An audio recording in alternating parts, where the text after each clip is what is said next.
Coming up, reaction from a new chapter in the McGirt decision from Principal Chief Chuck Hoskin Jr. And the pandemic has brought a lot of mourning to Indian country. How do we cope?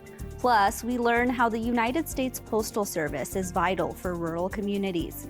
I am Aaliyah Chavez. Join us for those interviews plus headlines from the ICT Newscast.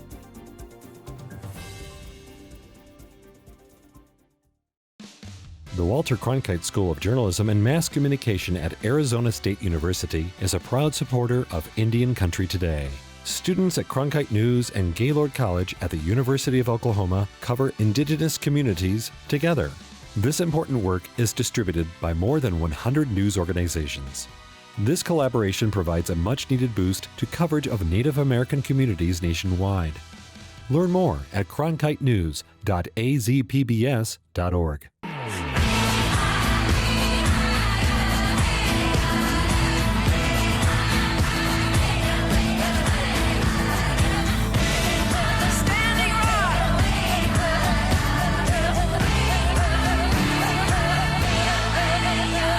This is the ICT Newscast with Aaliyah Chavez.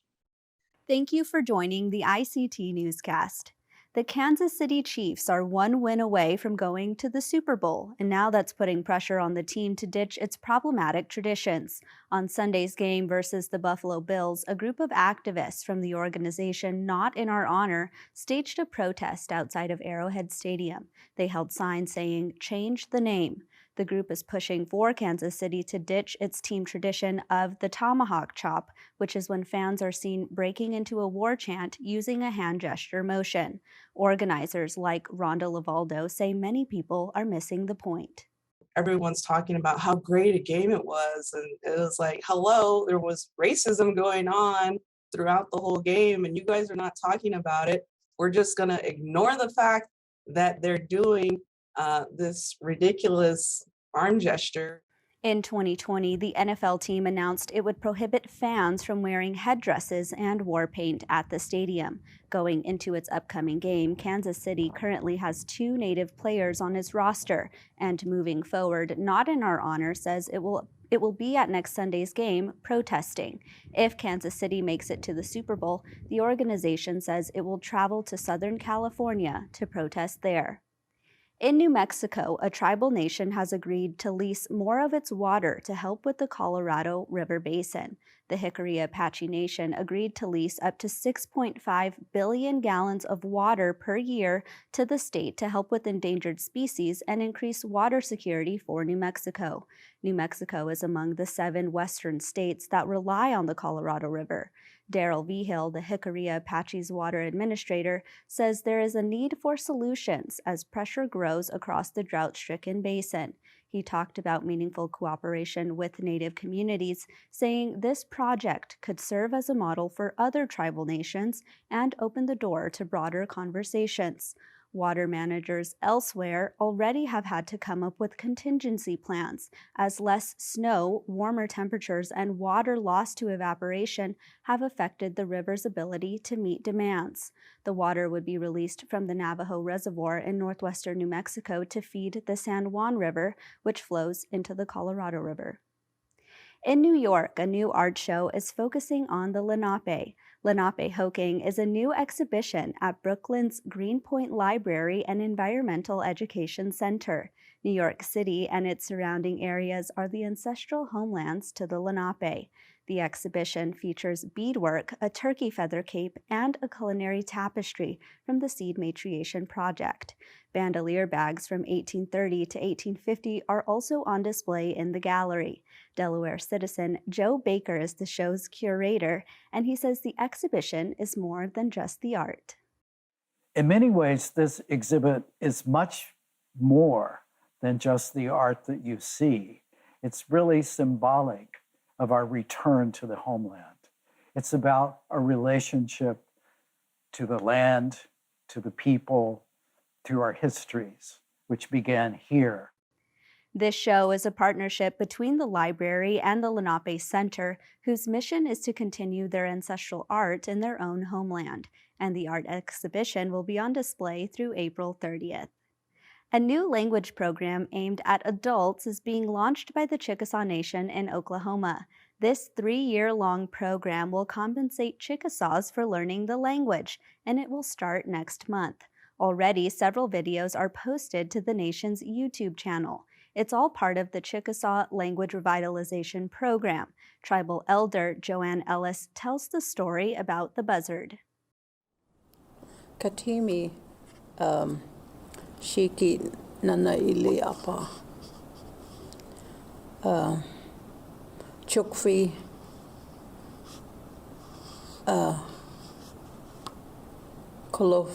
Kolofitok. Besides that story, other elders like Vera Timms told a tale about her grandfather. She also worked for the tribe and also taught the language to the youth. Jerry Imatuchi tells the story about a Bigfoot sighting. Both of those elders have since died. Today, there are fewer than 35 fluent speakers of the language. Some are also learning the Rosetta Stone Chickasaw program. The goal is to create people who can converse fluently in the Chickasaw language and then teach it to others. And those are the headlines for the ICT Newscast. Coming up, a look at how Native people rely on the United States Postal Service. And can someone really die from a broken heart? But first, the principal chief of the Cherokee Nation reflects on the McGirt decision.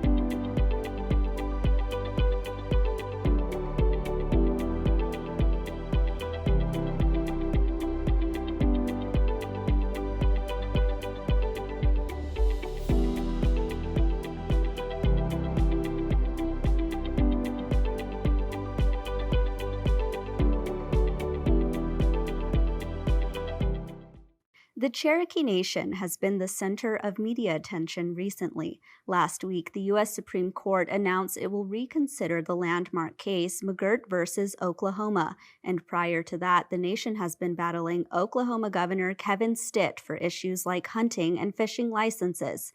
We're joined now by the leader of the nation, Principal Chief Chuck Hoskin Jr. Welcome to our newscast.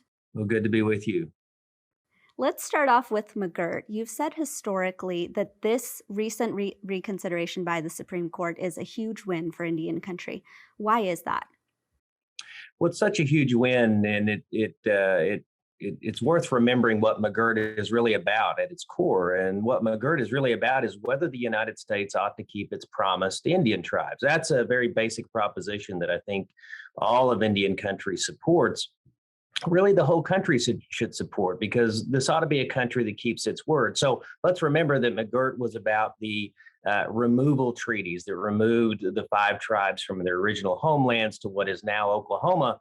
And the question was whether the Congress had done enough to break that promise when it imposed the state of Oklahoma over these tribal lands. The Supreme Court in July of 2020 said the Congress had not gone so far as to break those promises. That's really important. And so the governor, since that time, Governor Kevin Stitt, has really been on a mission to undermine the McGirt decision, to paint a picture of chaos that's breaking out on tribal lands. It's really a regressive way of thinking, and it's at odds with the facts. So to go back to the Supreme Court and ask the Supreme Court to have America break its promise, that was really breathtaking. But I'm so glad that the Supreme Court wouldn't even entertain the idea. And that's, I think, very important. So it reaffirms that the United States ought to keep its promise to Indian tribes. I think that's very important. That's a great segue into my next question, which is exactly what the state has been arguing, is that the judicial system can't handle the caseload of these cases. What is your response to that? Well, it's at odds with the facts. I mean, we've put over $30 million new dollars into our criminal justice system. So we've hired more prosecutors, more members of our police force, which is our Cherokee Nation Marshal Service, more staff in our victim protection services. I've appointed more district judges. So we're handling the caseload. I mean, think about it. The state of Oklahoma had 113 years to create a criminal justice system. The Cherokee Nation has had really a matter of months, and I think we've done well. But you got to remember that the governor of the state of Oklahoma, when he went into the Supreme Court the first time, the state painted this picture that you can't possibly trust these tribes to do the job. So they began from a position that we couldn't be trusted. We couldn't fulfill our obligations. They even put something in their original brief that showed the skyline of the city of Tulsa and basically questioned, how could this be an Indian reservation, as if tribes couldn't possibly operate in urban areas. I mean, it's really offensive. So they start from that viewpoint, and then they start to paint a picture of chaos from there. So they seize on a few cases here or there where, let's face it, when there's a dramatic shift in criminal jurisdiction, there are going to be some difficulties, and there were some difficulties. But by and large, on a day-to-day basis, we're operating and meeting our obligation. I mean, the really hard work of policing, that's going on. The really challenging work of prosecuting criminals and doing it in a fair way, that's going on every day in the Cherokee Nation. Thousands of cases. We've had over 3,000 cases transferred to the Cherokee Nation. So we're meeting that obligation. If you talk to people on the front lines, again, those prosecutors, those police officers, people involved in the system, they'll tell you that we're meeting our obligation. If you talk to people like the governor, who began from an idea that we couldn't possibly be trusted because we're Indians, well, of course, he's going to say we're failing. It's just not true. You're asked so often about the McGirt case. I want to ask you, is there something that journalists are missing? Is there a question on this topic that you really think needs to be clarified on? Well, I think the main thing that I would like the media to focus on are things that don't get the headlines very often. That's the fact that we've worked out a lot of agreements on the local level with law enforcement and other jurisdictions. You know, it's one thing to talk about McGirt in abstract terms, and I think it's important talking about that the country ought to keep its promise. And it's another thing to have people like the governor say, well, the sky is falling. But I think the really challenging thing for the media is to dig down a little deeper as to what's going on day to day. And what goes on day to day is we have all of these agreements for cross deputization, so that if a police officer for the Cherokee Nation, a marshal, is operating in a community, they can do their police work right alongside a municipal police officer. They can do it hand in hand. And we ought to do that, because at the end of the day, what matters is that somebody out there that might be a victim of a crime, that they get protection and that we can hash out jurisdiction later. Now, those things are not real exciting. They don't grab the headlines, but they're so important in terms of what McGirt means to people on a day-to-day basis. So I think more coverage of that would be meaningful in terms of a deeper understanding. In this interview, you've mentioned several times that the governor of Oklahoma has really been at odds with the Cherokee Nation. I understand that he's actually a citizen of the Cherokee Nation. Do you have any response to, what it might feel like to have your own citizen go against his nation? It's stunning. You know, this governor has been one of the most anti-Indian tribe governors in the history of the state. When he first started attacking tribes, it was in the gaming compact. I really counted on his heritage and his family history to sort of tip him back into the column on the right side of history. That didn't happen. It's really stunning. It's disappointing. But look, that's his views of Indians, and I can't explain it. Well, thank you so much for being here. Glad to be with you. And we'll be right back.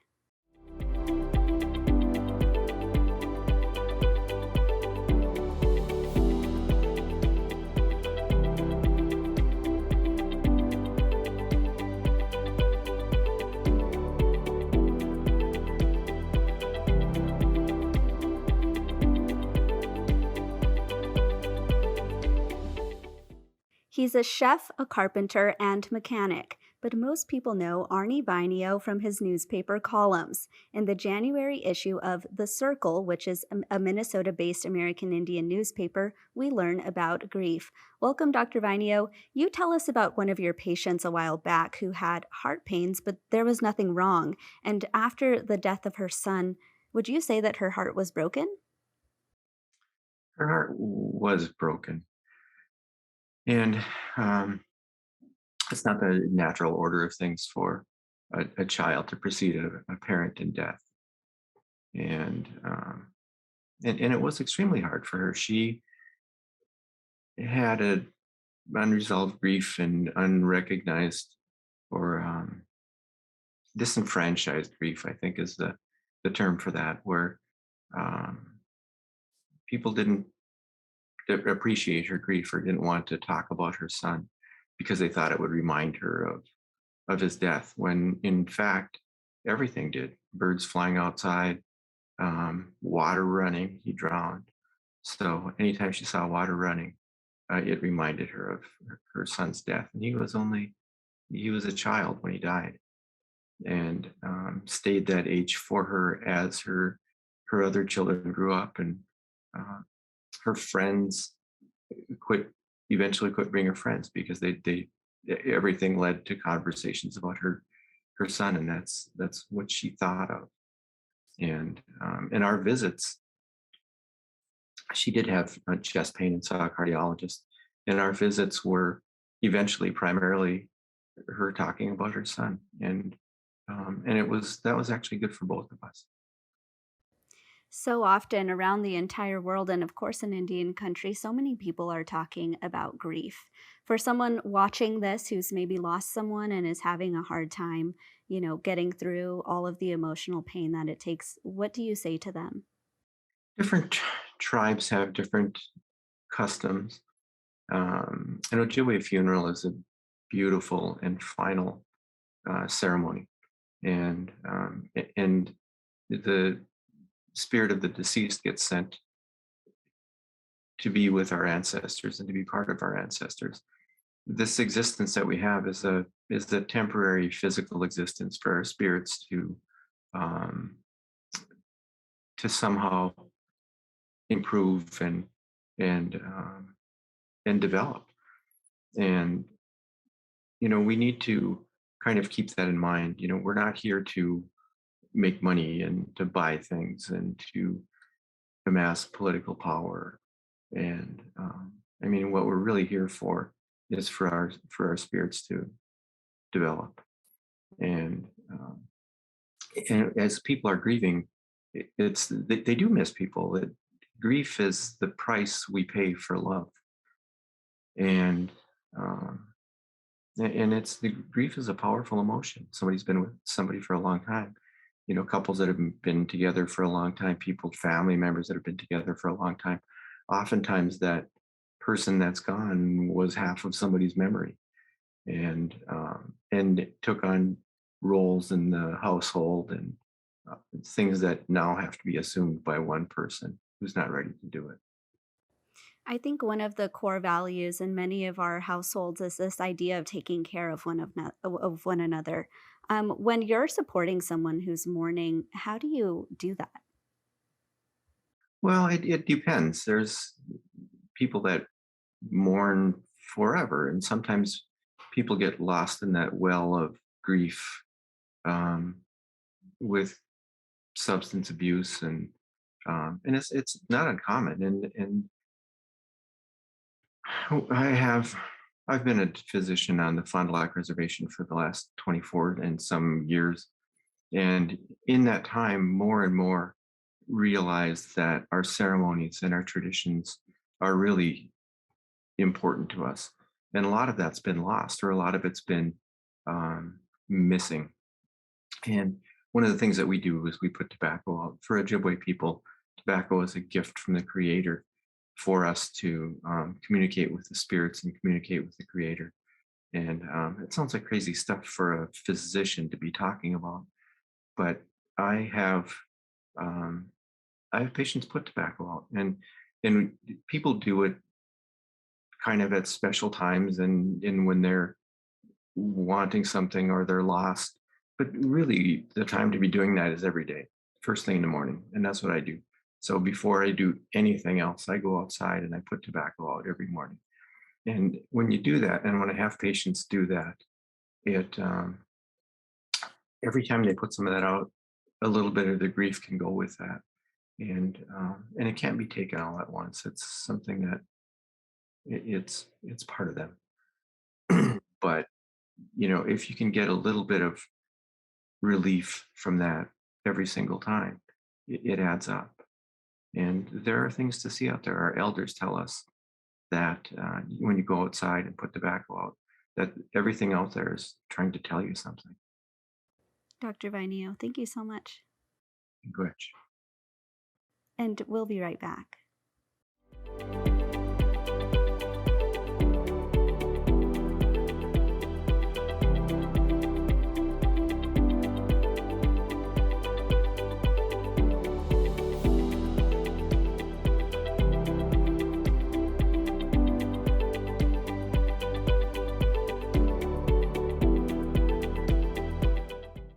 $4.8 billion. That's how much money the United States Postal Service lost in revenue last year. Marketplace reporter Savannah Marr has been following the steps USPS could potentially take to address this issue and how cuts would impact rural communities. Hi, Savannah. Let's start from the beginning. Why was the Postal Service founded?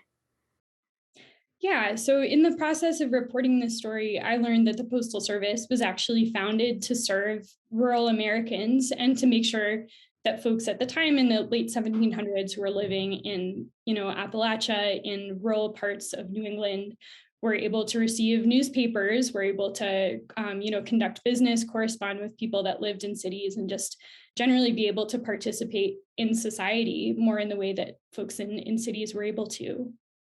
And I understand that now USPS continues to serve rural communities in really vital ways. What are some of the people that you talk to, and what did they say to you?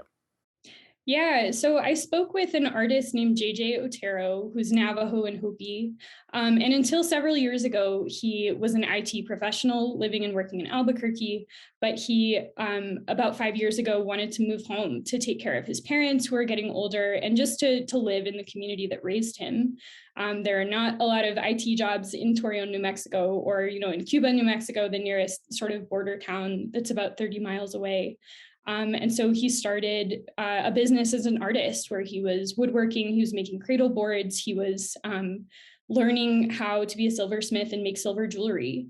And at first, he wasn't sure that he would be able to support himself that way, but was able to find a lot of clients via Facebook and Instagram, people all over the country that were wanting to buy his jewelry.